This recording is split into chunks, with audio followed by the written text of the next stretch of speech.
अदालगुरि जिल्ला 37 नं दोनस्रि बियाबाव बियाब थाखोनि बड'लेण्ड CM काप 1.0 जोबथा जोलुर गेलेनाय बादायलायनाया थांनाय सानखालि थुंगेबाय। दैभांखुन्थि गामिनि गेवलां गेलेग्रा फोथाराव सानथामनि हाबाफारिजों खुंजानाय बे जोलुर बादायलायनाया बोरिगाव Vcdc आरो खाजियामाटि Vcdcनि गेजेराव जायो। जोबथा जोलुर गेलेनाय बादायलायनायाव बोरिगाव Vcdc हानजाया खाजियामाटि Vcdc हानजाखौ 2 गल सोनानै 2-1 गलनि फारागथियाव देरहासार जानो हायो। BTCनि गेलेमु बिफाननि मावफुं सोद्रोमा दावबायसा बर'आ बे जोबथा जोलुर बादायलायनाय हाबाफारियाव गाहाय आलासि महरै बाहागो लानानै गेलेमुखौ बेखेवना होयो। मख'जाथावदि बे हाबाफारियाव ओनसोलनि मेलेमजिबि आरो नोलोबारि गुदि बर' थुनलाइ आफादनि दैदेनगिरिजों लोगोसे नोलोबारि दखरा एबसुनि बिबानगिरि आरो गुबुन गुबुन हारि माहारिनि दैदेनगिरिफोरा बाहागो लायो। खौरां बिबुंथियाव 37 नं दोनस्रि ब्लकनि TCLCC मासिगिरि रुजुग्रा मोसाहारिया BTCनि गाहाय खुंगिरि प्रमद बर'खौ साबायखर बावनायजों लोगोसे खौरां बिबुंथियाव मा बुंदों फै बे समाव मिथिना लानि। बिटिआर सरकारनि मानव गेदेर चिफ प्रमद बर' बिथांनि सान्थौ आरो नाजानायजों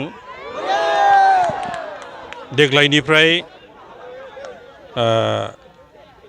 CM काप 0.10 बेखौ थांनाय 14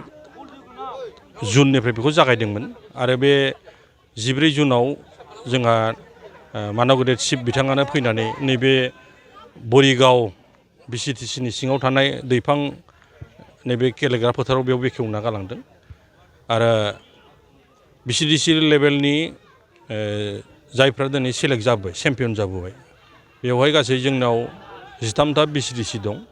आरो बिनि गेजेराव Vcdc लेभेलनि जेसेबांखिनि चेम्पियन टीमफोर फैदों बेखौ थांनाय 22 जुननिफ्राय दिनै 26 जुनसिमहालागै जोंहा खेल माने खालामना होनो फुटबल कम्पिटिशन होनांगौ होननानै जोंनो सरकारनिफ्राय अति एरेन्जमेन्ट जोंनो खालामना होजोबदों आरो बेबायदिनो थांनाय 20निफ्राय दिनै माने 26 जुन जाबाय दिनै जोबथा बे हाबाफारि आरो बे हाबाफारियाव कम्पिटिशनखौ फुटबल कम्पिटिशनखौ जोंहा बेखेवना होफैदों बिटिआरनिनो खेल बिफाननि EM मानव गेदेर दावबायसा बिथाङा आरो बिथाङा बेखौ बेखेवना होफैनायनि थाखाय जों खोब माने गोजोननाय हरदों बिथांनिसिम लागै लोगोसे बिटिआर चिफ बिथांनिसिम बेखिनि सान्थौजों जे जोंनि गामि लेभेलनिफ्राय गोजौसिमहालागै कनस्टिटिउसन लेभेलसिमहालागै दिनै सफैबाय आरो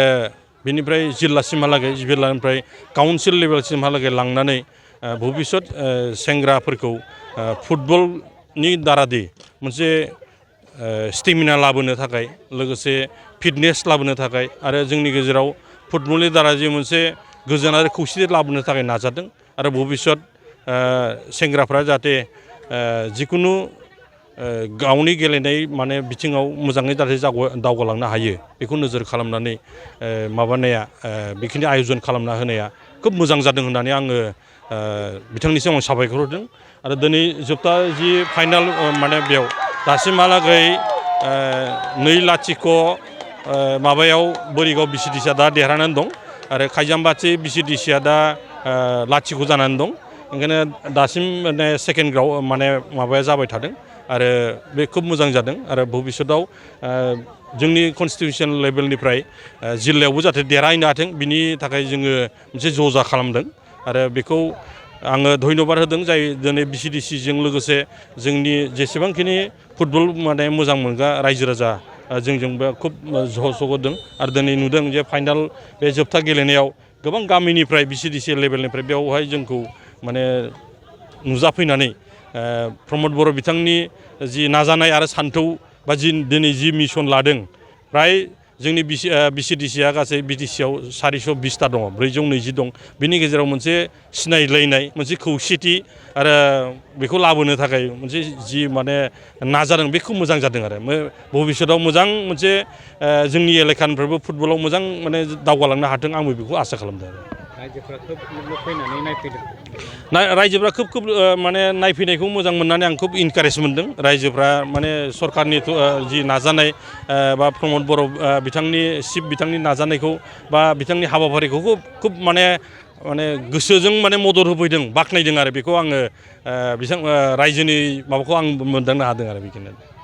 मोनसे गोजोनथाव रादाब क'क्राझार सहरनि साई मन्दिरनि साखाथियाव R&B र'ड वार्ड नम्बर 6 आव थानाय ब्रह्मानन्द ITI क'क्राझारा नोंथांमोननि थाखाय लानानै फैदों मोनसे सनानि खाबु आथिखालनि बादायलु मुगायाव नोंथांखौ साख्रिनि थाखाय साखाफारा खालामनो ब्रह्मानन्द ITI क'क्राझारा गासै मोनबा भकेशनेल कर्स लानानै फैदों आरो बे मोनबा भकेशनेल कर्सफोरा जादों electrician course 2 years course stenography 1 year course COPA computer operating and programming assistant 1 year course beauty and wellness 1 year course, sewing technology 1 year course. Beauty and wellness आरो sewing technology आव नोंथाङा बेसेनाङै मुं थिसननो हागोन। ब्रह्मानन्द ITI क'क्राझाराव highly qualified faculties दं आरो 100% job assistant। बेजों लोगोसेनो बेयाव flexible class timingनि खाबुबो दङ। बेयाव CIPET, टुल गुवाहाटी बायदि नेशनेल इनस्टिट्युटफोराव एजुकेशनेल टुरनि थाखाय लानानै थाङो आरो रेलवे वर्कशप, बङाइगाव, APDCL बायदिफोराव इन्टार्नशिपनि थाखाय दैथायहरनाय जायो। आबुङै मिथिनो थाखाय ब्रह्मानन्द ITI क'क्राझाराव थांनानै एबा 9101325849 एबा 8638683243 मबाइल नम्बराव कल खालामनानै सोलाद लानो हागोन।